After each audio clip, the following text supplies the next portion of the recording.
Hey, I'd like to take a few minutes and talk about this assignment that we're going to be doing looking at the epistles.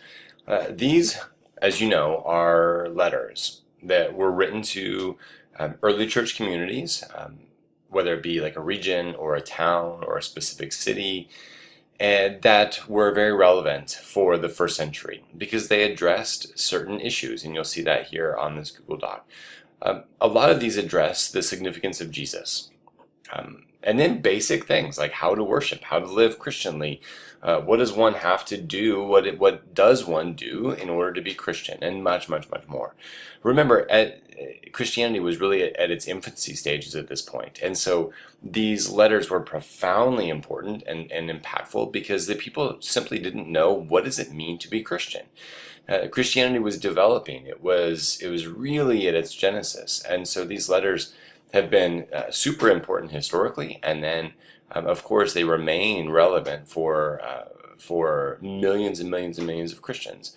You've probably heard me say that if you walk into what I would consider like a non-denominational church, a Bible church, even other denominations, I would argue that the vast majority of sermons come from the epistles.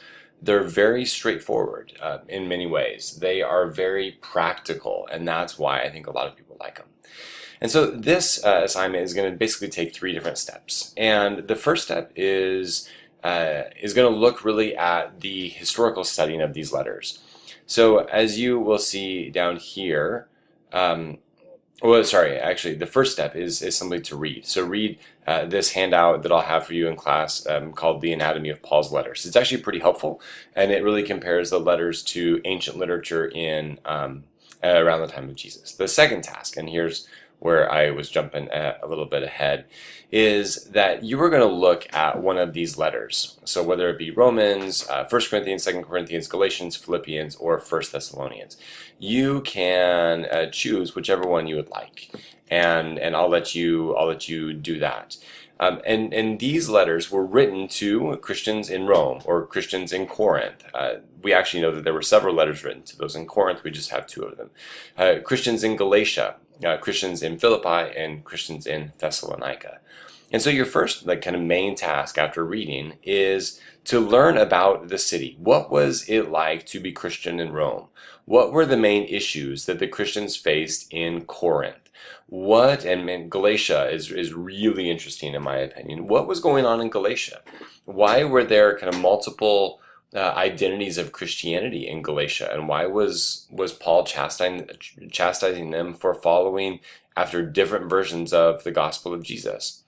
So really your main task in this stage of the assignment is to learn about the setting, like the people to whom these letters were written, and that's really going to inform your work that you were going to do next. And again, when you're reading over this, please read over this pretty carefully. And if you have any questions, let me know. And then the third main task is that you read. Okay, so you read the letter that you have chosen, and I want you to start identifying themes. Now, again, you're going to want to rely on this reading that we've read up here, and then the reading from Luke Timothy Johnson.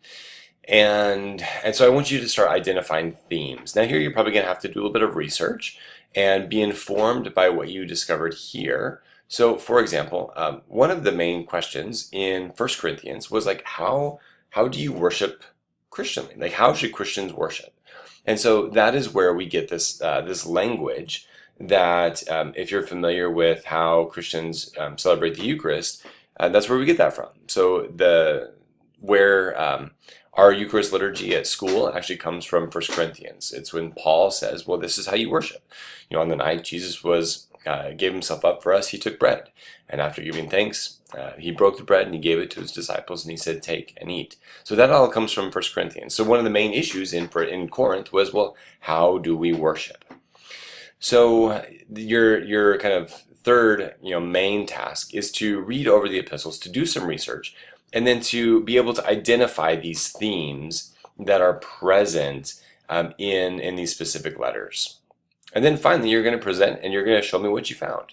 And here, your presentation is going to include basically three things. Number one, the historical background about the recipients of the letter. the town, the church, the region, whatever you find there.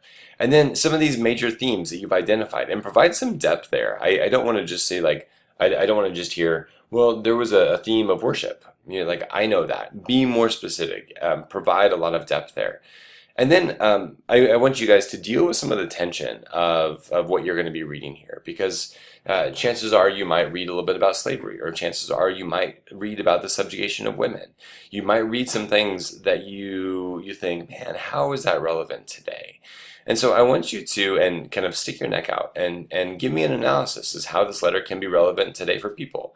Are there some aspects of the letter that perhaps could be overlooked or read within like certain cultural lenses? And are there some that are like, black and white, night and day, really still applicable today? And so here's kind of how I'm grading you on this. This oral presentation is going to get 2 grades. One, it's going to get a communication grade. How well can you be conversational about this? I don't want you to be super formal. So if you want to use a PowerPoint slide, that's fine. A Google Slides, that's okay. But I really want you to be conversational. I want you to be able to talk openly about this, because I believe that whenever you can be conversational about a topic, it means that you probably understand it. You probably know it to some degree. And then secondly, you're going to get a critical thinking grade on this. That how well are you able to connect these interrelated themes? The reality that these letters were written to specific people in the ancient world, that they were addressing specific issues of those churches, and then how they expressed and how they dealt with those issues is going to be is going to be how I'm going to be looking at the critical thinking grade. So how well are you able to synthesize a lot of these themes? How well are you able to connect and to really identify and speak with depth and clarity about those? Yeah, if you have any questions, please let me know.